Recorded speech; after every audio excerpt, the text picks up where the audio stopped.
Amar, estimar. Castellano, catalán. Amar, estimar. Amar, estimar. Amar, estimar. Amar en inglés es to love. To love. To love en andaluz es tú lo ves, lo notas. Ah, lo nota. En vez de básico es que no está. Lo que no está es una ausencia. Por consiguiente, amar en inglés es una ausencia. Amar en francés es aimer. Monina, es una letrina. Pero una letrina es un inodoro. Un inodoro es algo que no produce olores. Por consiguiente, amar en francés no produce olores. Yo quiero en catalán es yo vull. Vull se escribe con L final. Vull en inglés es un toro. Un toro en las crónicas taurinas es un astado. Le entonó el astado, el cuarto astado de la tarde. Si está borracho es que ha estado bebiendo. Los toros de Europa se unieron y formaron la confederación de estados europeos.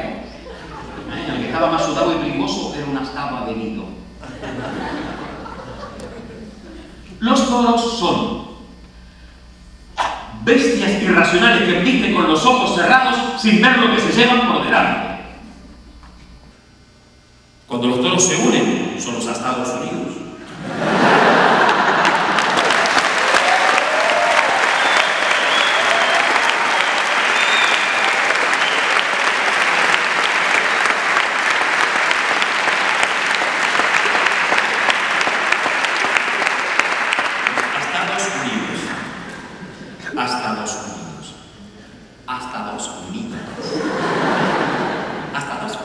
Son un matrimonio.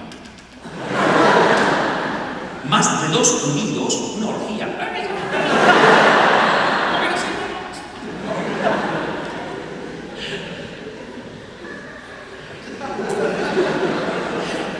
Un matrimonio. El matrimonio es el moño de la madre.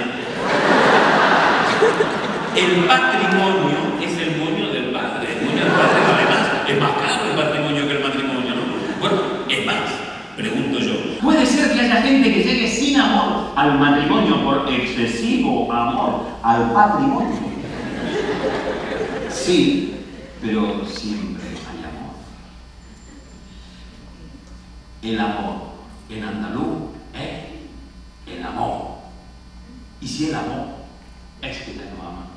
Y si el amor es que se acabó.